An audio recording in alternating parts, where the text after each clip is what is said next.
ಆಪ್ಕಿ ಅದಾಲತ್ನಲ್ಲಿ ಆಚಾರ್ಯ ಪ್ರಮೋದ್ ಕೃಷ್ಣಂ ಅವರ ಮೇಲಿರುವ ಆರೋಪವೆಂದರೆ ಇವರೊಬ್ಬ ವೇಷಧಾರಿ ಎಂಬುದು. ಆಚಾರ್ಯರೇ, ನಿಮ್ಮ ಈ ರೂಪದ ಬಗ್ಗೆ ಜನಗಳಿಗೆ ಗೊತ್ತಿದೆ, ಆಚಾರ್ಯರ ಬಗ್ಗೆ, ಮಹಾತ್ಮರ ಬಗ್ಗೆ, ಸಾಧುಗಳ ಬಗ್ಗೆ. ಆದ್ರೆ ನನ್ನ ಹತ್ರ ನಿಮ್ಮ ಯೌವನದ ದಿನಗಳ ಬಗ್ಗೆ ಸ್ವಲ್ಪ ಮಾಹಿತಿ ಇದೆ. ಆಪ್ಕಿ ಅದಾಲತ್ನಲ್ಲಿ ಇವತ್ತು ನಿಮ್ಮ ಯೌವನದ ದಿನಗಳ ಬಗ್ಗೆ ಮಾತನಾಡಬೇಕು ಅಂತಿದ್ದೀನಿ. ಈ ಮಾತು ನಿಜನಾ? ನೀವು ನಿಮ್ಮ ಯೌವನದ ದಿನದಲ್ಲಿ ಮನೆ ಬಿಟ್ಟು ಓಡ್ ಹೋಗಿದ್ದು, ಮುಂಬೈಗೆ ಹೋಗಿದ್ದು ಹೀರೋ ಆಗೋದಿಕ್ಕಾಗಿ? ರಜತ್ ಅವರೇ, ಒಂದು ವಿಷಯ ಏನು ಅಂದ್ರೆ, ಈ ಬಹುರೂಪಿ ಅನ್ನೋ ಪದ ಇದೆಯಲ್ಲ, ಇದು ತುಂಬಾ ಮುಖ್ಯವಾದ್ದು. ಇದು ತುಂಬಾ ಇಂಟ್ರೆಸ್ಟಿಂಗ್ ಕೂಡ ಹೌದು, ಮತ್ತೆ ತುಂಬಾ ಅರ್ಥಗರ್ಭಿತವಾದದ್ದು. ಹೇಗೆ? ಬಹುರೂಪಿಯ ಅರ್ಥ ಏನಂದ್ರೆ ವಿವಿಧ ರೂಪಗಳಿರೋಂಥದ್ದು. ಮತ್ತೆ ಎಲ್ಲಕ್ಕಿಂತ ಮೊದಲು ಬಹುರೂಪಿ ಅಂತ ಯಾರನ್ನು ಕರೆದಿದ್ದು ಗೊತ್ತಾ? ಸಾಗರ ಮಂಥನವಾದಾಗ ರಾಕ್ಷಸರೆಲ್ಲ ಸೇರ್ಕೊಂಡು ವಿಷ್ಣುವನ್ನ ಆ ರೀತಿ ಕೂಗಿದ್ರು. ಇವರು ಬೇರೆ ಬೇರೆ ವೇಷ ಧರಿಸಿ ಬರ್ತಾರೆ, ಹಾಗಾಗಿ ಇವ್ರನ್ನ ಭಗವಂತ ಅಂತ ನಾವು ಒಪ್ಕೊಳ್ಳಲ್ಲ ಅಂತ ಅಂದ್ರು. ಎರಡನೇ ವಿಷಯ ರಜತ್ ಅವರೇ, ಎರಡನೇ ವಿಷಯ, ಮಹಾಯೋಗಿ ಭಗವಾನ್ ಶ್ರೀಕೃಷ್ಣನ ಬಹುರೂಪಿ ಅಂತ ಕರೀತಾ ಇದ್ರು. ದುರ್ಯೋಧನ ಮತ್ತೆ ದುಶ್ಯಾಸನ ಹಾಗೆ ಕರೆದಿದ್ದು. ಕೃಷ್ಣ ನೀನು ಬಹುರೂಪಿ ಅಂದ್ರು, ನೀನು ಮೋಸಗಾರ ಅಂದ್ರು, ನೀನು ಬೆಣ್ಣೆ ಕಳ್ಳ ಅಂದ್ರು, ನೀನು ಕಪಟಿ ಅಂದ್ರು. ನೋಡಿ, ಆ ಭಗವಂತ ಕೃಷ್ಣಂಗೆ ಏನೇನೆಲ್ಲ ಅಂದ್ರು ರಜತ್ ಅವರೇ, ಅದು ಈಗ ಯಾರಿಗೂ ಸಹ ನೆನಪಿಲ್ಲ.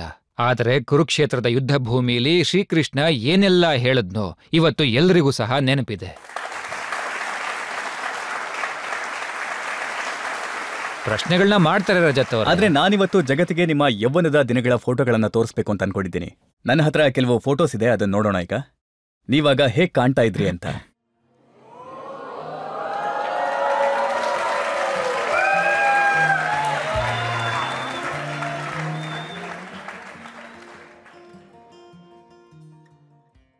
ನೀವು ಹೀರೋ ಆಗೋದಕ್ಕೆ ಅಂತ ಹೋದಾಗ ಸ್ವಲ್ಪ ಮನೆಯಿಂದ ಹಣ ಮತ್ತೆ ಒಡವೆನೂ ತಗೊಂಡು ಹೋಗಿದ್ರಿ. ಇದನ್ನ ನೋಡಿ ತುಂಬಾ ಭಾವುಕನಾಗ್ಬಿಟ್ಟೆ ನಾನು. ಈ ಫೋಟೋಗಳನ್ನ ನೋಡಿ ನೋಡಿ ನನಗೆ ನಂಬಿಕೆ ಬರ್ತಾ ಇಲ್ಲ. ಇದನ್ನೆಲ್ಲ ನೋಡಿ ಇಲ್ಲಿ ಕೂತಿರೋಂಥ ಈ ವ್ಯಕ್ತಿ ನಿಜವಾಗ್ಲೂ ಆತನೇನಾ ಅನ್ನಿಸ್ತಿದೆ. ಆದ್ರೆ ರಜತ್ ಅವರೇ, एक हमें आवारा कहना कोई बड़ा इल्जाम नहीं, एक हमें आवारा कहना कोई बड़ा इल्जाम नहीं, दुनिया वाले दिल वालों को और बहुत कुछ कहते हैं.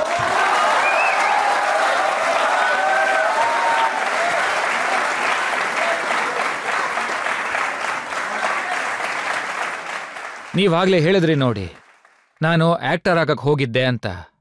ಸತ್ಯ ಏನಂದ್ರೆ ರಜತ್ ಅವರೇ, ಎಲ್ರಿಗೂ ಆಕ್ಟರ್ ಆಗೋ ಆಸೆ ಇರುತ್ತೆ. ಕೆಲವರು ಆಗ್ತಾರೆ, ಕೆಲವರು ಆಗೋದಿಲ್ಲ. ನೋಡಿ, ನಿಮ್ಮ ಥರ ಡೈರೆಕ್ಟರ್ ಸಿಕ್ಕಿದ್ರೆ ಯಾರು ಬೇಕಿದ್ರೂ ಆಕ್ಟರ್ ಆಗ್ತಾರೆ. ಅದೇ ನಿಮ್ಮಂಥವ್ರು ಸಿಗ್ಲಿಲ್ಲ ಅಂತಂದ್ರೆ. ಆದ್ರೆ ಈ ಮಾತು ಕೂಡ ಸತ್ಯನೇ. ನೀವು ಮನೇನ ಹಾಳು ಮಾಡಿ ತಮಾಷೆ ನೋಡಿದ್ರಿ, ಮನೆ ಹಣನೆಲ್ಲ ಸಿನಿಮಾಗೆ ಅಂತ ಇನ್ವೆಸ್ಟ್ ಮಾಡಿದ್ರಿ. आई मौज फकीर की दिया झोंपड़ा फूंक.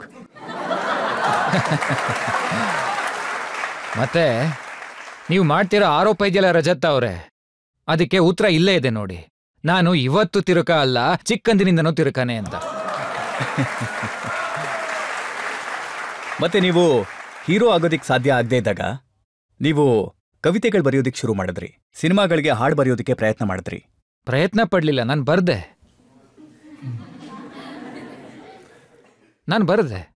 ಮತ್ತೆ ರಜತ್ ಅವರೇ, ಈ ಗೀತೆ ಬರೆಯೋದು, ಕಾವ್ಯ ಕವನಗಳು ಬರೆಯೋದು ಆ ಸಮಯದಲ್ಲಿ ಅಂಥ ವಿಶೇಷ ಏನು ಅನ್ಸೋದಿಲ್ಲ ಬಿಡಿ. ನನಗನ್ಸೋ ಪ್ರಕಾರ ನೀವು ಕೂಡ ಪ್ರೀತಿಲಿ ಬಿದ್ದು ಒಂದೆರಡು ಸಾಲ ಗೀಚಿರ್ತೀರಾ ಅಲ್ವಾ?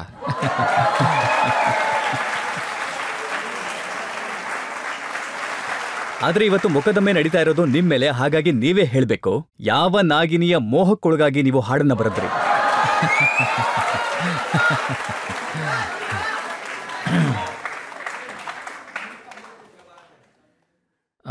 ರಜತ್ ಅವರೇ, ಅದೊಂದು 30-40 ವರ್ಷಗಳ ಹಳೆ ಮಾತು ಬಿಡಿ. ಈಗ ನಾಗಿನಿ ವಿಷ ಕೂಡ ಕಡಿಮೆ ಆಗಿ ಹೋಗಿರುತ್ತೆ. ಆದ್ರೆ ನಿಮ್ಮ ರಿಸರ್ಚ್ ಟೀಮ್ ಅವ್ರಿಗೆ ನಾನು ಧನ್ಯವಾದಗಳನ್ನ ಹೇಳಲೇಬೇಕು. ಯಾಕಂದ್ರೆ ನಿಜವಾಗ್ಲೂ ಅವರು ಇಷ್ಟೊಂದು ಆಳವಾಗಿ ರಿಸರ್ಚ್ ಮಾಡಿದಾರಲ್ಲ. ಒಂದ್ ವಿಷಯ ಏನಂದ್ರೆ, ನನ್ನ ಹತ್ರ ನಿಮ್ಮಂತ ಒಳ್ಳೆ ರಿಸರ್ಚ್ ಟೀಮ್ ಇಲ್ಲ. ಇಲ್ಲ ಅಂದಿದ್ರೆ ನಿಮ್ ಬಗ್ಗೆ ನಾನು ಕೂಡ ಅದೇ ರಿಸರ್ಚ್ ಮಾಡಿರ್ತಿದ್ದೆ. ಏನಾಯ್ತು ಅಂದ್ರೆ, ನಾವು ನಾವು ಮುಂಬೈಗೆ ಹೋಗಿದ್ವಿ. ಅಲ್ಲಿ ಆಗ ಕಿಶೋರ್ ಕುಮಾರ್ ಅವರು ತುಂಬ ದೊಡ್ಡ ಗಾಯಕರಾಗಿದ್ರು. ಅವ್ರ ಜೊತೆ ಭೇಟಿ ಆಯಿತು. ಮತ್ತೆ ಅವರು ನಾನು ಬರೆದಿರೋ ಒಂದು ಹಾಡನ್ನು ಹಾಡಿದ್ರು. ಅದರ ಒಂದೆರಡು ಲೈನ್ನ ಇಲ್ಲಿ ಹೇಳ್ತೀನಿ. ನಾಗಿಣಿ ಬಗ್ಗೆ ಕೂಡ ಅದರಲ್ಲಿದೆ, ಅದಕ್ಕೋಸ್ಕರ. महकी हुई ये जुल्फें महफिल पे छा रही हैं, जालिम तेरी अदाएं. ಇದು 40 ವರ್ಷಗಳ ಹಿಂದಿನ ಪ್ರಮೋದ್ ಆಗಿದ್ರು, ಈಗಿನವರಲ್ಲ. जालिम तेरी अदाएं दिल को लुभा रही हैं.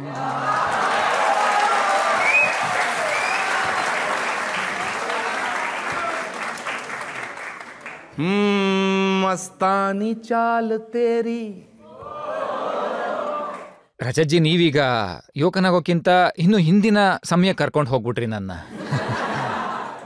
ಮತ್ತೆ ಹಾಗೆ ಇನ್ನೊಂದು ವಿಷಯ ನೋಡಿ, ಈಗ ನಾನು ಹೇಳ್ತಿರೋದು ಸತ್ಯ. ಈ ಶೋ ಏನಾದ್ರೂ ಟೆಲಿಕಾಸ್ಟ್ ಆದ್ರೆ ತುಂಬಾ ಜನ ನನ್ನ ಮೇಲೆ ಕತ್ತಿ ಬಂದೂಕು ತಗೊಂಡು ಯುದ್ಧಕ್ಕೆ ಬರ್ತಾರೆ.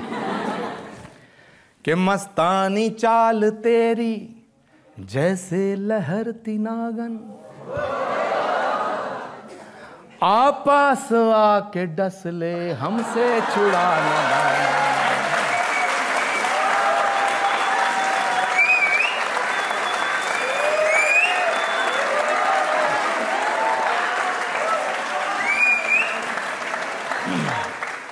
ಆಚಾರ್ಯ ಅವರೇ, ನೀವು ಹೇಳ್ತಾ ಇದ್ದೀರಾ ಇದು 40 ವರ್ಷಗಳ ಹಳೆ ಮಾತು ಅಂತ. ಆದ್ರೆ ನನಗನ್ನಿಸ್ತಾ ಇದೆ ನಿಮ್ಮ ಶೈಲಿ ಇನ್ನೂ ಹಾಗೇ ಇದೆ ಅಂತ. ನೀವೀಗ್ಲೂ ಕೂಡ ನಿಮ್ಮ ಆಶ್ರಮದಲ್ಲಿ ಹಾಡು ಹಾಡ್ತೀರಾ, ತೂ ಚೀಸ್ ಬಡಿ ಹೇ ಮಸ್ತ್ ಮಸ್ತ್ ಅಂತ. ರಜತ್ ಅವರೇ, ನಾನು ಒಂದು ವಿಷಯ ನಂಬ್ತೀನಿ. ಆಶ್ರಮ ಆಗ್ಲಿ, ಮನೆ ಆಗ್ಲಿ, ಜೀವನದ ಯಾವುದೇ ಭಾಗ ಆಗಿರ್ಲಿ, ಅಲ್ಲಿ ಹಾಡು, ಸಂಗೀತ, ಸಂತೋಷ ಇರಲಿಲ್ಲ ಅಂದ್ರೆ ಅದಕ್ಕೆ ಅರ್ಥನೇ ಇರೋದಿಲ್ಲ.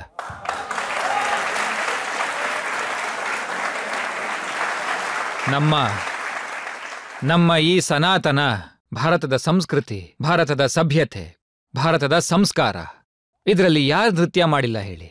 ಯಾರು ಹಾಡು ಹೇಳಿಲ್ಲ ಹೇಳಿ? ರಾಧೆ ನೃತ್ಯ ಮಾಡಿದ್ಲು, ಮೀರಾ ನೃತ್ಯ ಮಾಡಿದ್ಲು, ಮತ್ತೆ ಹಾಗೆ ಗೋಪಿಯರು ಕೂಡ ನೃತ್ಯ ಮಾಡಿದ್ರು. ನಮ್ಮಲ್ಲಿ ಭಗವಂತ ಕೂಡ ನೃತ್ಯ ಮಾಡ್ತಾರೆ. ಹಾಗೂ ದೇವಾದಿದೇವ ಮಹಾದೇವನ್ನ ನಟರಾಜ ಅಂತ ಕರೀತಾರೆ. ರಜತ್ ಅವರೇ,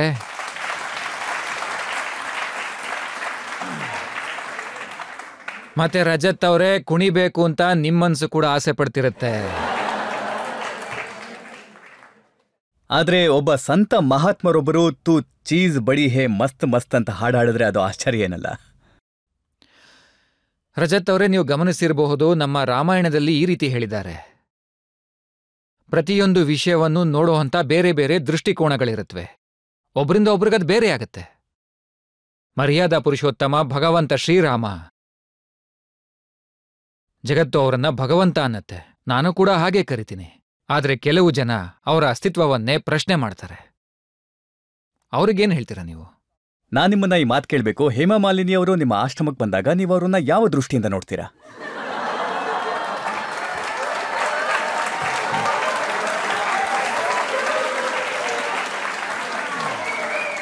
ನನ್ನ ಪ್ರಕಾರ ಹೇಮಾ ಮಾಲಿನಿ ಆಗಿರಲಿ, ಇಲ್ಲ ಮೋನಿಕಾ ವೇದಿನೇ ಆಗಿರಲಿ, ರಾಧೆ ಆಗಿರಲಿ, ಇನ್ಯಾರಾದ್ರೂ ಆಗಿರಲಿ, ರತಿ ಅಗ್ನಿಹೋತ್ರಿ ಆಗಿರ್ಲಿ, ಪದ್ಮಿನಿ ಕೊಲ್ಲಾಪುರ್ ಆಗಿರ್ಲಿ, ನಾನು ಅವ್ರನ್ನೆಲ್ಲ ದೇವಿಯ ರೂಪವಾಗಿ ನೋಡ್ತೀನಿ.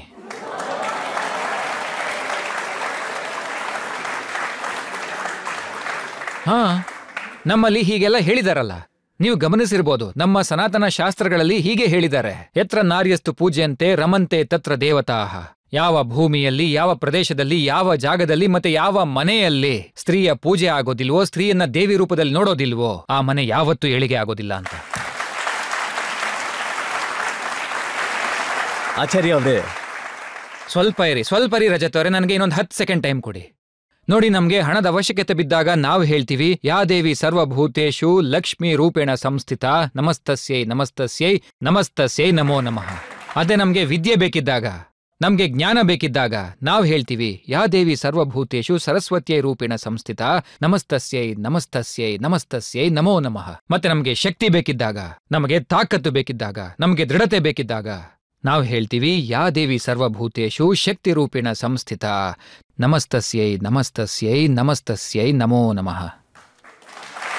ಆಚಾರ್ಯ ಅವರೇ, ಭಯೋತ್ಪಾದಕ ಅಬು ಸಲೇಂನ ಸಹವರ್ತಿ ಮೋನಿಕಾ ಬೇಡಿನ ದೇವತೆ ಅಂತ ಹೇಳಿ ನಮಸ್ಕಾರ ಮಾಡ್ತೀನಿ ಅಂತ ಹೇಳೋರು ಜಗತ್ತಲ್ಲಿ ನೀವೊಬ್ರೇ ಅನ್ಸತ್ತೆ. ಮೋನಿಕಾ ಬೇದಿಯವರು ಯಾವುದೇ ತಪ್ಪು ಮಾಡಿರಲಿಲ್ಲ. ತಪ್ಪು ಮಾಡಿರೋರು ಯಾರು ಅಂದ್ರೆ ಅವ್ರಿಗೆ ಮೋಸ ಮಾಡಿದಂಥವ್ರು, ಅಂದ್ರೆ ಆ ಆತಂಕವಾದಿ ಅಬು ಸಲೇಂ ಮಾಡಿರೋದು. ಮತ್ತೆ ಆ ಆತಂಕವಾದಿಗೆ ಸಿಕ್ಕಂತಹ ಶಿಕ್ಷೆ ಏನಿದೆ ಅದಕ್ಕಿಂತ ಎಷ್ಟೋ ಪಟ್ಟು ಹೆಚ್ಚು ಶಿಕ್ಷೆಯನ್ನ ಮೋನಿಕಾ ಬೇಡಿಯವರು ಅನುಭವಿಸಿದ್ರು. ಆದ್ರೆ ಭಾರತದ ಸರ್ವೋಚ್ಚ ನ್ಯಾಯಾಲಯ ಅವ್ರನ್ನ ಬಿಡುಗಡೆ ಮಾಡ್ತು. ಮೋನಿಕಾ ಬೇಡಿಯವರಿಗೆ ಮೋನಿಕಾ ಬೇಡಿ ಆಗುವಂತ ಪ್ರಿವಿಲೇಜ್ನ ಕೊಡಬೇಡಿ, ಹಾಗೆ ಮೋನಿಕಾ ಬೇಡಿಯವರಿಗೆ ಮೋನಿಕಾ ಬೇಡಿ ಆಗುವಂತ ಶಿಕ್ಷೆ ಕೂಡ ಕೊಡಬೇಡಿ. ನಾನು ಕೇಳ್ಪಟ್ಟೆ ರಾಧೇಮಾಗೆ ಜನರ ಮಡಿಲಲ್ಲಿ ಕೂರೋದನ್ನ ನೀವೇ ಹೇಳ್ಕೊಟ್ರಿ ಅಂತ. ಇದನ್ನ ರಾಧೇಮಾ ಅವರೇ ಹೇಳಬೇಕು.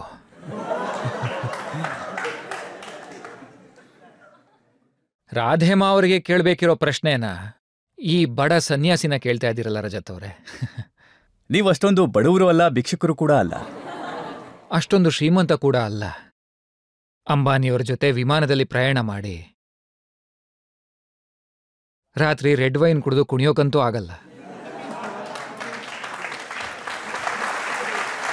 ನೋಡಿ, ನೀವು ಮದುವೆನಲ್ಲಿ ಹೋಗಿ ಡ್ಯಾನ್ಸ್ ಮಾಡಿಲ್ದೇ ಇರ್ಬೋದು, ಆದ್ರೆ ನಿಮ್ಮ ಆಶ್ರಮ ಯಾವುದೇ ಫಿಲ್ಮ್ ಸ್ಟುಡಿಯೋಗಿಂತ ಕಡಿಮೆ ಇಲ್ಲ. ಎಲ್ಲ ಫಿಲ್ಮ್ ಸ್ಟಾರ್ಸ್ ಅಲ್ಲಿಗೆ ಬರ್ತಾರೆ, ಮತ್ತೆಲ್ಲರೂ ಡ್ಯಾನ್ಸ್ ಮಾಡ್ತಾರಲ್ಲಿ.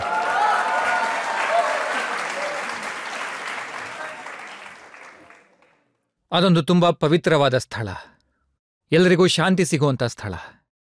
ನಮ್ಮ ಪುರಾಣಗಳಲ್ಲಿ ಹೇಳಿದೆ, ಭಗವಂತ ವಿಷ್ಣು 10 ಅವತಾರಗಳನ್ನ ತಾಳಿ ಭೂಮಿಲಿ ಅಧರ್ಮವನ್ನ ನಾಶ ಮಾಡ್ತಾರೆ ಅಂತ, ಧರ್ಮವನ್ನ ಪುನಃ ಸ್ಥಾಪಿಸ್ತಾರೆ ಅಂತ. ಭಗವಂತ ರಾಮ 7ನೇ ಅವತಾರ, ಭಗವಂತ ಕೃಷ್ಣ 8ನೇ ಅವತಾರ. ಶ್ರೀ ಕಲ್ಕಿ ನಾರಾಯಣ ಅನ್ನೋ ಹೆಸರಲ್ಲಿ ಭಗವಂತ ಮತ್ತೆ ಶಾಂಬಾಲದಲ್ಲಿ ಜನಿಸ್ತಾರೆ ಅಂತ ಪುರಾಣಗಳಲ್ಲಿ ಹೇಳಿದೆ. ಯಾವ ಜಾಗದಲ್ಲಿ ಭಗವಂತ ಬರ್ತಾರೋ ಅದು ತೀರ್ಥಕ್ಷೇತ್ರ ಆಗುತ್ತೆ. ಹಾಗಾಗಿ ಯಾವ ಜಾಗದಲ್ಲಿ ಭಗವಂತ ಬಂದಿದಾರೋ ಅದು ಕೂಡ ತೀರ್ಥಕ್ಷೇತ್ರ ಆಗ್ಬೇಕಲ್ವಾ. ಹಾಗಾಗಿ ನಾನು 18 ವರ್ಷಗಳ ಮೊದಲೇ ಈ ಸಂಕಲ್ಪ ಮಾಡಿದ್ದೆ. ಇದನ್ನ ನಾನು ಒಬ್ನೇ ಹೇಳ್ತಾ ಇಲ್ಲ, ನಮ್ಮ ಸ್ಕಂದ ಪುರಾಣದಲ್ಲಿ ಇದರ ಉಲ್ಲೇಖ ಇದೆ, ಕಲ್ಕಿ ಪುರಾಣದಲ್ಲಿ ಉಲ್ಲೇಖ ಇದೆ, ಭವಿಷ್ಯ ಪುರಾಣ ಅಗ್ನಿಪುರಾಣದಲ್ಲಿ ಉಲ್ಲೇಖ ಇದೆ, ಶ್ರೀಮದ್ ಭಾಗವತದಲ್ಲಿ ಒಂದು ಮುಖ್ಯವಾದ ಶ್ಲೋಕನೇ ಇದೆ. ಯದಾ ಚಂದ್ರಸ್ಯ ಸೂರ್ಯಸ್ಯ ತಥಾ ತಿಸ್ಯ ಬೃಹಸ್ಪತಿ ಸಮೇಶಂತಿ ಏಕ ರಾಶೋ ತದಾ ಭವತಿ ತತ್ಕೃತಂ ಸಂಭಲ ಗ್ರಾಮ ಮುಖಸ್ಯ ಬ್ರಾಹ್ಮಣಸ್ಯ ಮಹಾತ್ಮನ ಭವನೆ ವಿಷ್ಣು ಯಶಸ್ಸ ಕಲ್ಕಿ ಪ್ರಾದುರ್ಭವಿಷ್ಯತಿ.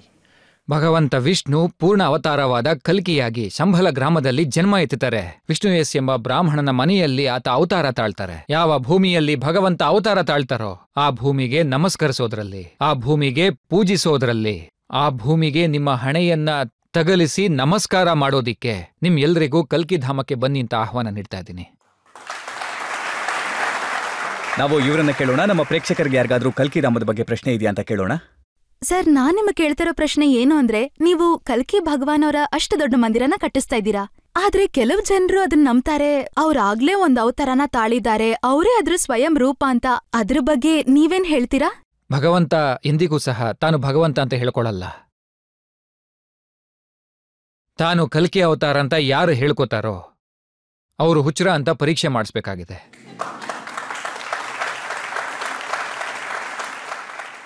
ಮತ್ತೆ ಅವರನ್ನೂ ಸಹ ರಜತ್ ಶರ್ಮಾ ಅವರ ಕಟಕಟೆಯಲ್ಲಿ ತಂದು ನಿಲ್ಲಿಸಬೇಕು. ಕೆಲವರಂತೂ ಸಿನಿಮಾನೇ ಮಾಡಿದ್ದಾರೆ ಕಲ್ಕಿ ಅವತಾರದಲ್ಲಿ. ಅದು ಬೇರೆ ವಿಚಾರ. ಫಿಲಂಗಳನ್ನ ಮಾಡಬೇಕು.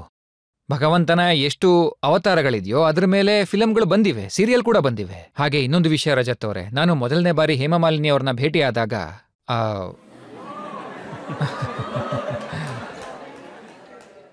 ಹೇಮಾ ಅವರು ಅವ್ರ ಕೃಷ್ಣನ್ ಭಕ್ತೆ ಅಂತ ಹೇಳಿದ್ರು. ಮತ್ತೆ ಕೃಷ್ಣನೇ ಕಲಿಯುಗದಲ್ಲಿ ಕಲ್ಕಿ ಅವತಾರದಲ್ಲಿ ಬರೋದು. ಮತ್ತೆ ಅವರು ಕಲ್ಕಿ ಧಾಮಕ್ಕೆ ಬಂದು ಕೃಷ್ಣನ ನೃತ್ಯ ರೂಪಕವನ್ನ ಪ್ರಸ್ತುತಪಡಿಸ್ತೀನಿ ಅಂತ ಹೇಳಿದ್ರು. ಮತ್ತೆ ಅವ್ರು ಮಾಡಿದ್ರು ಕೂಡ. ಆ ಸಮಯದಲ್ಲಿ ನನಗೆ ಅವರು ಒಂದು ಸಲಹೆಯನ್ನ ನೀಡಿದ್ರು. ಅದನ್ನ ಮಾಡೋದಕ್ಕಾಗ್ಲಿಲ್ಲ. ಅದಕ್ಕೆ ಒಂದು ಕಾರಣ ಕೂಡ ಇದೆ. ಅವ್ರು ನನಗೆ ಭಗವಂತ ಕಲ್ಕಿ ಬಗ್ಗೆ ಒಂದು ಫಿಲ್ಮ್ ಮಾಡಿ ಅಂತ ಹೇಳಿದ್ರು. ಆದ್ರೆ ಆಗ ರಜತ್ ಅವರೇ ನನಗೆ ನೀವು ಸಿಕ್ಕಿರ್ಲಿಲ್ಲ, ಇಲ್ಲಾಂದ್ರೆ ಖಂಡಿತ ಫಿಲಂ ಮಾಡ್ತಿದ್ದೆ. ಹಾಗೆ ನೀವು ಸಿಕ್ಕಿರ್ಲಿಲ್ಲ. ನೋಡಿ, ಫಿಲಮ್ ಎಲ್ಲ ಆಗ್ಬೇಕು. ನಾನು ಆ ಭಗವಂತನಲ್ಲಿ ಪ್ರಾರ್ಥಿಸ್ತೀನಿ, ಸಮಾಜದಲ್ಲಿ ಮುಂದೆ ಬರೋ ಅವತಾರದ ಬಗ್ಗೆ ಅರಿವು ಮೂಡೋದು ಒಳ್ಳೆಯದು. ಭಗವಂತ ರಾಮ ಬಂದ್ರು, ಭಗವಂತ ಕೃಷ್ಣ ಬಂದ್ರು, ಭಗವಂತ ಪರಶುರಾಮ ಬಂದ್ರು, ಎಲ್ಲ ಬೇರೆ ಬೇರೆ ರೂಪದಲ್ಲಿ ಬಂದ್ರು. ಅವರ ಅವತಾರಗಳು ಮುಗ್ದು ಹೋಗಿದೆ. ಹಾಗೂ ಭಗವಂತ ಕಲ್ಕಿ ಅವತಾರ ಕೊನೆಯ ಅವತಾರ ಆಗಿದೆ. ಹಾಗಾಗಿ ದೇವರಂತೂ ಬರ್ಲೇ ಇಲ್ಲ. ನೀವಂತೂ ಅಡ್ವಾನ್ಸ್ ಬುಕಿಂಗ್ ಮಾಡಿದ್ರಿ ಅವರಿಗೆ. ಇದೆಲ್ಲ ನಮ್ಮ ಸೌಭಾಗ್ಯ ಅಲ್ವಾ? ಭಗವಂತ ರಾಮನ ಅವತಾರದ ಸಮಯದಲ್ಲಿ ನಾವೆಲ್ಲ ಯಾವ ರೂಪದಲ್ಲಿ ಇದ್ವಿ ಅನ್ನೋ ಅರಿವು ನಮಗಿರ್ಲಿಲ್ಲ. ಭಗವಂತ ಕೃಷ್ಣನ ರೂಪದಲ್ಲಿ ಬಂದಾಗ ನಾವ್ ಯಾವ ರೂಪದಲ್ಲಿದ್ವಿ ಆ ಅರಿವು ನಮಗಿಲ್ಲ. ಇದು ಖಂಡಿತ ನಮ್ಮ ಸೌಭಾಗ್ಯನೇ. ನಮ್ಗೆ ಖಂಡಿತ ಗೊತ್ತಿದೆ ಭಗವಂತ ಅವತಾರ ತಾಳಿ ಈ ಭೂಮಿಲಿ ಮತ್ ಬರ್ತಾರೆ. ಅದ್ರ ಬಗ್ಗೆ ನಂಬಿಕೆ ಇದೆ. ಇನ್ನು ಕಲ್ಕಿಧಾಮ ಮಾಡಿರೋದ್ರ ಬಗ್ಗೆ ಹೇಳೋದಾದ್ರೆ, ಕಲ್ಕಿಧಾಮ ಕಟ್ಟೋದ್ರಲ್ಲಿ ನನ್ನ ಪಾತ್ರ ಏನಿದೆ? ತನ್ನ ಜೀವನ ಇಡೀ ಸವಸಿದ್ರು ಒಂದು ಮನೆಯನ್ನ ಕಟ್ಟೋದಿಕ್ಕೆ ಮನುಷ್ಯನ ಕೆಲ್ ಸಾಧ್ಯ ಇಲ್ಲ. ಇನ್ನು ಭಗವಂತನ್ಗೆ ಮನೆ ಕೊಟ್ಟೋದು ನಮ್ ಕೆಲ್ ಸಾಧ್ಯ ಆಗತ್ತಾ? ಭಗವಂತ ಯಾರನ್ನ ಆಯ್ಕೆ ಮಾಡ್ತಾನೋ ಆತನಿಂದ ಮಾತ್ರ ಮನೆಯನ್ನ ನಿರ್ಮಿಸೋದಕ್ ಸಾಧ್ಯ. ಆಚಾರ್ಯಜಿ, ಎಲ್ರೂ ಕೂಡ ಈ ಮಾತನ್ನ ನಂಬೋದಿಲ್ಲ. ನೀವು ಕಲ್ಕಿಧಾಮನ ಕಟ್ಟಬೇಕಾದ್ರೆ ಅಖಿಲೇಶ್ ಯಾದವ್ ನಿಮ್ಮ ಡೇರೆಗಳನ್ನ ಕಿತ್ ಹಾಕಿದ್ರು. ನೀವು ಹೇಳಿದ್ ಸರಿಯಾಗಿದೆ. 7 ನವೆಂಬರ್ 2016ಕ್ಕೆ ಕಲ್ಕಿಧಾಮದ ಶಿಲಾನ್ಯಾಸಕ್ಕೆ ಎಲ್ಲ ತಯಾರಿನೂ ಮಾಡಲಾಗಿತ್ತು. ದೇಶದ ಎಲ್ಲ ಸಂತ ಮಹಾತ್ಮರು ಅಲ್ಲಿ ಉಪಸ್ಥಿತರಿದ್ರು. ಕಲ್ಕಿ ಭಗವಂತನ ಲಕ್ಷಾಂತರ ಭಕ್ತರು ದೇಶದ ಕೋಣೆ ಕೋಣೆಯಿಂದ ಅಲ್ಲಿಗೆ ಬಂದಿದ್ರು. ಗರ್ಭಗೃಹಕ್ಕೆ ಅಲ್ಲಿ ಅಗೆಯಲಾಗಿತ್ತು. ಆದರೆ 6 ನವೆಂಬರ್ 2016ರ ರಾತ್ರಿ ಅಖಿಲೇಶ್ ಯಾದವ್ ಅವರ ಸರ್ಕಾರ ಆ ಜಾಗಕ್ಕೆ ನಿರ್ಬಂಧನೆ ಹಾಕಿದ್ರು. ಅವರು ಕಂಬಗಳನ್ನ ಕಿತ್ತು ಹಾಕಿದ್ರು. ಆದರೆ ಭಗವಂತನ ಲೀಲೆ ಹೇಗಿರುತ್ತೆ ನೋಡಿ, ಅವರ ಬುಡನೆ ಅಲ್ಲಾಡಿ ಹೋಯ್ತು. ಆದ್ರೆ ನೋಡಿ, ಅವರ ಕನ್ಸರ್ನ್ ಅಂತೂ 2017ಕ್ಕೆ ಅವರ ಪರಿಸ್ಥಿತಿ ಹೇಗಾಯ್ತು ಅಂದ್ರೆ ಇಲ್ಲಿ ತನಕ ಅವರು ಅದರಿಂದ ಹೊರಬರೋದಕ್ಕಾಗಿಲ್ಲ. ಆದ್ರೆ ಆಚಾರ್ಯಜಿ, ಅವರ ಕಾಳಜಿ ಸರಿಯಾಗಿತ್ತು ಅಲ್ವಾ? ಸಂಬಲ್ ಒಂದು ಎಂಥ ಪ್ರದೇಶ ಅಂತಂದ್ರೆ ಆ ಜಾಗದಲ್ಲಿ ಮುಸ್ಲಿಂ ಜನಸಂಖ್ಯೆ ಜಾಸ್ತಿ ಇದೆ. ಮತ್ತೆ ಅಲ್ಲಿ ನೀವು ದೇವಸ್ಥಾನ ಕಟ್ಟಿದ್ರೆ ಗಲಭೆ ಆಗೋದಂತೂ ಖಂಡಿತ ಅಲ್ವಾ? 1947ರಲ್ಲಿ ಗಲಭೆ ಮಾಡಿಸಿದ್ದು ಯಾರು? ಆ ಕಲ್ಕಿಧಾಮ ಇರ್ಲಿಲ್ವಲ್ಲ. ಕಲ್ಕಿಧಾಮ ಕಟ್ಟೋ ಯೋಚನೆ ಕೂಡ ಇರಲಿಲ್ಲ. ಈ ದಂಗೆ ಗಲಭೆನ ಮಸೀದಿ ಮಂದಿರಗಳು ಮಾಡೋದಿಲ್ಲ ರಜತ್ ಅವರೇ. ಈ ದಂಗೆಗಳನ್ನ ಯಾರು ಮಾಡ್ತಾರೆ, ಯಾರು ಮಾಡಿಸ್ತಾರೆ ಅಂದ್ರೆ ತಮ್ಮ ಮನಸ್ಸಿನಲ್ಲಿ ದ್ವೇಷನ ಇಟ್ಕೊಂಡಿರೋಂಥವ್ರು, ಧರ್ಮದ ಬಗ್ಗೆ ಗೊತ್ತಿಲ್ಲದೆ ಇರೋಂಥವ್ರು, ಹಾಗೂ ಧರ್ಮವನ್ನ ತಪ್ಪಾಗಿ ಇಂಟರ್ಪ್ರಿಟೇಷನ್ ಮಾಡೋಂಥವ್ರು. ಈ ಧರ್ಮ ಏನಿದೆ, ಮನುಷ್ಯ ತನ್ನ ಹುಟ್ಟಿನಿಂದ ಸಾಯೋ ತನಕ ಈ ಧರ್ಮದಿಂದ ವಿಮುಖನಾಗೋದಿಕ್ಕೆ ಸಾಧ್ಯನೇ ಇಲ್ಲ ನೋಡಿ. ಆದರೆ ಯಾವ ಧರ್ಮದಲ್ಲಿ ಈ ಪ್ರೇಮ, ತ್ಯಾಗ, ತಪಸ್ಸು, ಕ್ಷಮೆ, ಕರುಣೆ ಇದೆಲ್ಲ ಯಾವ ಧರ್ಮದಲ್ಲಿಲ್ಲ ಹೇಳಿ? ಭಗವಂತನನ್ನ ಏನಂತ ಕರೀತಾರೆ? ಕರುಣಾಮಯಿ ಅಂತಾರೆ. ಭಗವಂತನನ್ನ ಏನಂತಾರೆ? ದೀನಬಂಧು ಅಂತಾರೆ. ದಯಾಸಾಗರ ಅಂತಾರೆ. ದಯಾಸಾಗರನಾದವನು, ದೀನಬಂಧು ಆದವನು, ಕರುಣಾಮಯಿ ಆದವನು ದ್ವೇಷವನ್ನ ಹೇಗೆ ಬಿತ್ತೋಕ್ ಸಾಧ್ಯ? ದಂಗೆಯನ್ನ ಹೇಗೆ ಮಾಡೋದಕ್ ಸಾಧ್ಯ?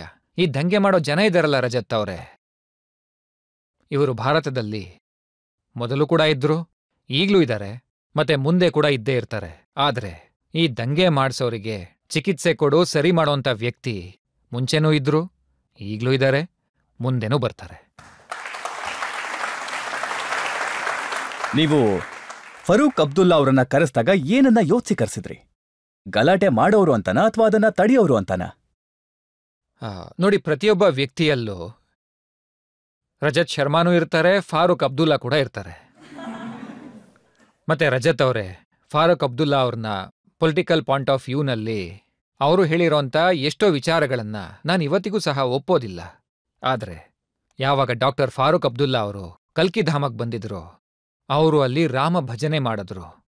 ಮತ್ತೆ ಅವರು ನನ್ನ ಜೊತೆ ಕೂತು ಆ ಸಮಯದಲ್ಲಿ ಜಮ್ಮು ಕಾಶ್ಮೀರದಲ್ಲಿ ಸಾಕಷ್ಟು ಆತಂಕವಾದ ಇತ್ತು. ನಾನು ಅವ್ರಿಗೆ ಹೇಳ್ದೆ, ನೋಡಿ ಫಾರೂಕ್ ಸಾಹೇಬ್ರೆ, ಈ ನ್ಯಾಷನಲ್ ಇಂಟಿಗ್ರೇಷನ್, ಕಮ್ಯುನಿಟಿ ಮೀಟಿಂಗ್, ಸಾಂಪ್ರದಾಯಿಕ ಸದ್ಭಾವನೆ ಮಾತುಗಳು ವೇದಿಕೆ ಮೇಲೆ ನಡೆಯುತ್ತೆ, ಆಕ್ಟಲ್ ಆಗೋದಿಲ್ಲ.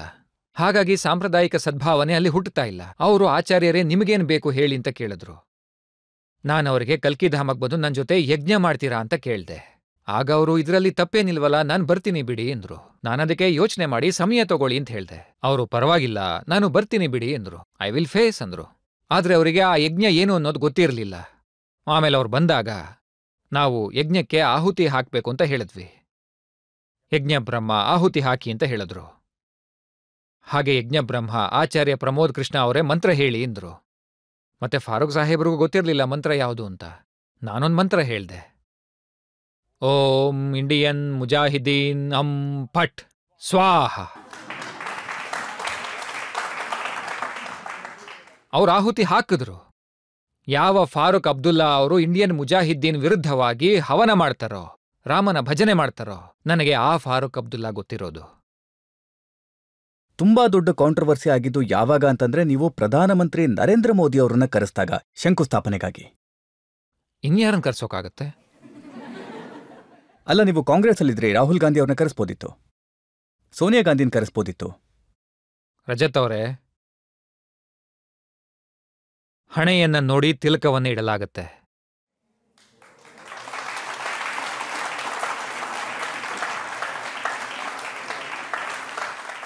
ಮತ್ತೆ ರಜತ್ ಅವರೇ, ಇದು ನಮ್ಮ ಅಸ್ತಿತ್ವದ ಆಧಾರ ಆಗಿದೆ.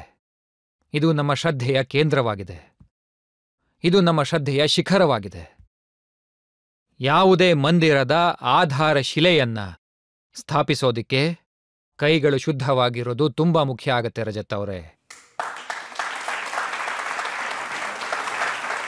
ಮತ್ತೆ ರಜತ್ಜಿ, ನಿಮ್ಮ ಪ್ರಶ್ನೆ ತುಂಬಾ ಗಂಭೀರವಾದದ್ದು, ತುಂಬಾನೇ ಗಂಭೀರವಾದದ್ದು.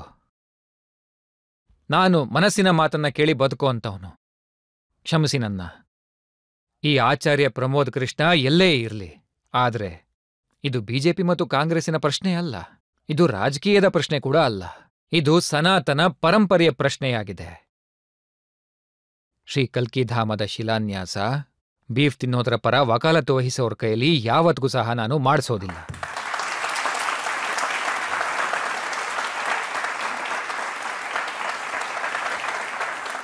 ಮತ್ತೆ ಇಡೀ ದೇಶದಲ್ಲಿ ಯಾವುದೇ ರಾಜಕೀಯ ಪಕ್ಷದಲ್ಲಿ ನರೇಂದ್ರ ಮೋದಿಯವರಷ್ಟು ಶುದ್ಧ ಕೈಗಳು ಇನ್ನೆಲ್ಲೂ ಇಲ್ಲ. ಹಾಗಾಗಿ ನಾನು ಅವರ ಕೈಲೇ ಶಿಲಾನ್ಯಾಸ ಮಾಡಿಸಿದೆ. ಹಾಗೂ ನಾನು ಈ ಮಾತನ್ನ, ನನ್ನ ವಿರುದ್ಧ ನೀವು 1 ಬಾರಿಯಲ್ಲ 100 ಬಾರಿ ಮೊಕದ್ದಮೆ ಹಾಕಿದ್ರು, ನನ್ನನ್ನ ನೇಣುಗಂಬಕ್ಕೆ ಹಾಕಿದ್ರು, ಈ ಮಾತನ್ನ ಕೊನೆ ಉಸಿರಿರೋವರೆಗೂ ನಾನು ಹೇಳೋದು ನಿಲ್ಸೋದಿಲ್ಲ. ಈ ದೇಶದ ರಾಜಕೀಯದಲ್ಲಿ ನರೇಂದ್ರ ಮೋದಿ ಎಂಥ ವ್ಯಕ್ತಿ ಅಂತ ಅಂದ್ರೆ, ಅದು ಕೂಡ ಪ್ರಜಾಪ್ರಭುತ್ವದಲ್ಲಿ, ದೇಶದ ಸ್ವಾತಂತ್ರ್ಯದ ನಂತರ ನಾವು ಇಲ್ಲಿ ತನಕ ಸಾಕಷ್ಟು ಪ್ರಧಾನಮಂತ್ರಿಗಳನ್ನ ನೋಡಿದ್ವಿ. ನಾನು ಎಲ್ರಿಗೂ ಗೌರವ ಕೊಡ್ತೀನಿ. ಎಲ್ಲರೂ ತಮ್ಮದೇ ರೀತಿಯಲ್ಲಿ ದೇಶದ ಸೇವೆ ಮಾಡಿದ್ದಾರೆ. ಆದರೆ ನರೇಂದ್ರ ಮೋದಿಯವರ ರೀತಿ ಯಾರೂ ಇರಲಿಲ್ಲ, ಮತ್ತೆ ಇನ್ಯಾರೂ ಬರೋದೂ ಇಲ್ಲ. ಆಚಾರ್ಯಜಿ, ಒಂದು ಕಡೆ ನೀವು ನರೇಂದ್ರ ಮೋದಿಯವ್ರ ಬಗ್ಗೆ ಮಾತಾಡ್ತೀರಿ, ಸನಾತನ ಧರ್ಮದ ಬಗ್ಗೆ ಮಾತನಾಡ್ತೀರಿ, ಭಗವಾನ್ ಕಲ್ಕಿ ಬಗ್ಗೆ ಮಾತನಾಡ್ತೀರಿ. ಮತ್ತೊಂದು ಕಡೆ ನೀವು ಹೇಳ್ತೀರಿ ನಬಿ ನಮ್ಮವನು ಅಂತ, ಪೈಗಂಬರ್ ಸಾಹೇಬ್ರು ನಮ್ಮವರು ಅಂತ, ನಾವು ಅವರು ಅಂತ. ಈ ಡಬಲ್ ರೋಲ್ ಹೇಗೆ ಕೆಲಸ ಮಾಡುತ್ತೆ? ನೋಡಿ ರಜತ್ ಅವರೇ, ನೀವು ಒಬ್ಬ ಪ್ರಬುದ್ಧ ಪತ್ರಕರ್ತ ಆಗಿದ್ದೀರಾ. ನಾನು ಆ ಪ್ರಬುದ್ಧತೆಗೆ ನಮಸ್ಕರಿಸ್ತೀನಿ. ಯಾವುದೇ ಸಂಕೋಚ ಇಲ್ಲದೆ ನಮಸ್ಕರಿಸ್ತೀನಿ. ಯಾವುದೇ ಸೂಫಿ ಸಂತ, ರಸೂಲ್, ಪೈಗಂಬರ್, ಋಷಿ, ಮುನಿ, ಮಹಾತ್ಮ, ತ್ಯಾಗಿ, ತಪಸ್ವಿ, ಅವತಾರಗಳು ಯಾವುದೇ ಒಂದು ಕಮ್ಯುನಿಟಿಗೋಸ್ಕರ ಆಗಿರುವಂಥದ್ದಲ್ಲ, ಯಾವುದೇ ಒಂದು ಜಾತಿಗೋಸ್ಕರ ಆಗಿರುವಂಥದ್ದಲ್ಲ, ಯಾವುದೋ ಒಂದು ರಾಜ್ಯಕ್ಕೋಸ್ಕರ ಆಗಿರೋದಲ್ಲ, ಯಾವುದೋ ಒಂದು ವರ್ಗಕ್ಕೂ ಕೂಡ ಸೀಮಿತ ಅಲ್ಲ. ನೋಡಿ, ನನ್ನ ಕ್ಷಮಿಸಿ, ಅದನ್ನ ನಾವು ಒಂದು ದೇಶಕ್ಕೂ ಕೂಡ ಸೀಮಿತಗೊಳಿಸೋದು ತಪ್ಪಾಗತ್ತೆ. ಯಾರೇ ಒಬ್ಬ ಸೂಫಿ, ಸಂತ, ಋಷಿ, ಮಹಾತ್ಮ ಯಾರೇ ಬಂದಿದ್ರೂ ಕೂಡ, ಪೈಗಂಬರ್, ರಸೂಲಿ, ಜೀಸಸ್ ಯಾರೇ ಆಗಿದ್ರೂ ಕೂಡ, ಯಾವುದೇ ಭಗವಂತನ ಅವತಾರ ಆಗಿದ್ರೂ ಕೂಡ, ಅದು ಇಡೀ ಜಗತ್ತಿಗೆ, ಇಡೀ ಜನಾಂಗಕ್ಕೆ ಸೇರಿದವರಾಗಿರ್ತಾರೆ. ಅವ್ರ ಮೇಲೆ ಒಬ್ಬ ವ್ಯಕ್ತಿಯ ಹಕ್ಕಿರೋದಿಲ್ಲ. ಅವರು ಎಷ್ಟು ನಿಮ್ಮವರೋ ಅಷ್ಟೇ ನಮ್ಮವರು ಕೂಡ. ನಾನ್ ಯಾವಾಗ್ಲೂ ಇದನ್ನ ಹೇಳ್ತೀನಿ, ರಾಮ ಎಷ್ಟು ಹಿಂದೂಗಳಿಗೆ ಸೇರಿದವರೋ ಅಷ್ಟೇ ಮುಸಲ್ಮಾನರಿಗೂ ಸೇರಿದವರು ಅಂತ.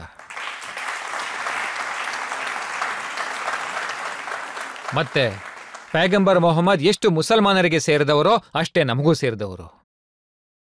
ಹಾಗಾಗಿ ಮತ್ತೆ ಈ ಮಾತನ್ನ ನಾನು ಕಾಂಗ್ರೆಸ್ಸಲ್ಲಿದ್ದಾಗ ಹೇಳ್ತಾ ಇದ್ದೆ, ಈಗ ಹೇಳೋದಿಲ್ಲ, ಆ ರೀತಿ ಏನಿಲ್ಲ, ಹಾಗೆ ತಿಳ್ಕೋಬೇಡಿ. ನಾನು ಕಾಂಗ್ರೆಸ್ಸಲ್ಲಿದ್ದಾಗ್ಲೂ ಕೂಡ ಸತ್ಯದ ಪರವಾಗಿ ನಿಲ್ತಾ ಇದ್ದೆ. ಇವತ್ತು ನಾನು ಕಾಂಗ್ರೆಸ್ನ ಜೊತೆಯಲ್ಲಿ ಇಲ್ಲ, ಈಗಲೂ ಕೂಡ ಸತ್ಯದ ಪರವಾಗಿದ್ದೀನಿ. ಸತ್ಯದ ಪರವಾಗಿ. ಅಧಿಕಾರ ಬರುತ್ತೆ ಹೋಗುತ್ತೆ, ಅದು ಮಾಮೂಲು. ಪಾರ್ಟಿಗಳು ಬರುತ್ತೆ ಹೋಗುತ್ತೆ, ಹಾಳಾಗೋಗುತ್ತೆ, ಉದ್ಧಾರ ಆಗತ್ತೆ. ಸನಾತನ ತಲೆ ಎತ್ತಿ ನಿಂತಿರ್ಬೇಕು, ಈ ರಾಷ್ಟ್ರ ತಲೆ ಎತ್ತಿ ನಿಲ್ಲಬೇಕು. ಪ್ರೇಕ್ಷಕರಿಂದ ಒಂದೆರಡು ಪ್ರಶ್ನೆ ತಗೊಳ್ಳೋಣ. ನಂದೊಂದು ಪ್ರಶ್ನೆ ಇತ್ತು. ನಾನು ಸೋಷಿಯಲ್ ಮೀಡಿಯಲ್ಲಿ ನಿಮ್ದೊಂದು ಸಾಂಗ್ ಕೇಳ್ದೆ, ದೇವ್ರು ಎಷ್ಟು ನಿಮ್ಮೋರೋ ಅಷ್ಟೇ ನಮ್ಮೋರು ಅಂತ. ಸರ್, ಈ ಸಾಂಗ್ನ ನಮ್ಗೋಸ್ಕರ ಒಂದ್ಸಲ ಹಾಡ್ಬೋದಾ? ಅದು ನಾನು ಬರೆದಿರೋಂಥ ಕವಿತೆಗಳ ಒಂದು ಭಾಗ. ಅದನ್ನ ಪ್ರಾಫೆಟ್ ಮೊಹಮ್ಮದ್ ಅವ್ರಿಗೋಸ್ಕರ ಬರೆದಿದ್ದು ಅವರ ಬರ್ತ್ಡೇ ಸಮಯದಲ್ಲಿ. ನನ್ನನ್ನ ಒಂದು ಪ್ರೋಗ್ರಾಂಗೆ ಆಹ್ವಾನಿಸಿದ್ರು ಹೈದರಾಬಾದಲ್ಲಿ. ಹೈದರಾಬಾದ್ ಅಂತಿದ್ದ ಹಾಗೆ ಓಯಿಸಿ ಅಂತ ಅನ್ಕೋಬೇಡಿ. ಅವರು ಕೇಳಲಿ, ನಿಮ್ಮ ಆಪ್ಕೆ ಅದಾಲತ್ ಕಾರ್ಯಕ್ರಮ ನೋಡಿದಾಗ ಅವರು ಸಹ ಇದನ್ನ ಕೇಳಿಸ್ಕೋಬೇಕು. ಕಿವಿಲಿ ಹತ್ತಿ ಇಟ್ಕೋಬಾರ್ದು, ಅವರು ಇದನ್ನ ಕೇಳಿಸ್ಕೋಬೇಕು. ಒಬ್ಬ ಹಿಂದೂ ಧರ್ಮಗುರು, ಹಿಂದೂ ಧರ್ಮಾಚಾರ್ಯ ಶ್ರೀ ಕಲ್ಕಿ ಪೀಠದ ಪೀಠಾಧ್ಯಕ್ಷ ಪ್ರಮೋದ ಕೃಷ್ಣಂ ಏನ್ ಹೇಳ್ತಾರೆ ಅಂತ. ಮತ್ತೆ ಈ ಸಂದೇಶ ಎಲ್ರಿಗೂ ತಲುಪಬೇಕು, ಅದರಲ್ಲೂ ಆ ಕಟ್ಟರ್ ಪಂಥೀಯರಿಗೆ ಖಂಡಿತ ತಲುಪಬೇಕು. ಇಂಥವರು ನಮ್ಮ ಭಗವಂತ ಶ್ರೀರಾಮನ ಅಸ್ತಿತ್ವವನ್ನ ಪ್ರಶ್ನೆ ಮಾಡೋಂಥವ್ರು, ಅವ್ರಿಗೆ ತಲುಪಬೇಕು.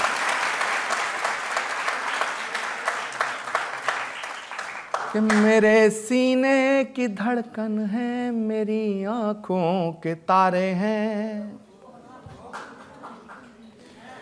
सहारा बेसहारों का खुदा के वो दुलारे हैं. ನೋಡಿ, ಇಲ್ಲಿ ನಾನು ಬರ್ದಿರೋದು ಹಿಂದೂಗಳ ಭಗವಂತನೇ ಬೇರೆ, ಮುಸಲ್ಮಾನರ ಭಗವಂತನೇ ಬೇರೆ ಅಂತ ವಾದ ಮಾಡ್ತಾರಲ್ಲ, ಅಂಥ ವ್ಯಕ್ತಿಗಳಿಗೆ ನಾನು ಕೊಡುವಂತ ಒಂದು ಸಂದೇಶ ಆಗಿದೆ. ಇದು ಅವ್ರಿಗೊಂದು ಮೆಸೇಜ್. सहारा बेसहारों का खुदा के वो दुलारे हैं, समझ कर तुम फकत अपना उन्हें तकसीम ना करना, नबी जितने तुम्हारे हैं नबी उतने हमारे हैं.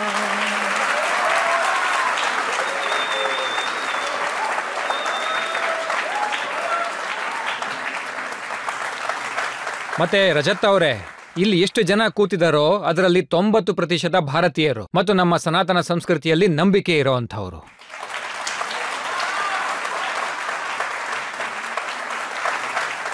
ಮತ್ತೆ ರಜತ್ ಅವರೇ, ನಮ್ಮ ಕಟ್ಟರ್ ಪಂಥೀಯರು ಈ ಶೋ ಅನ್ನ ಖಂಡಿತ ನೋಡ್ಬೇಕು.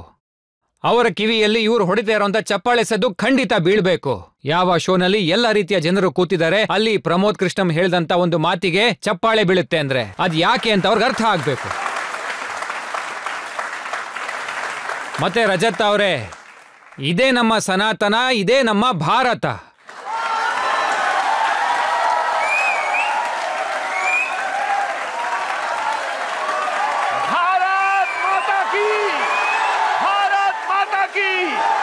भारत माता की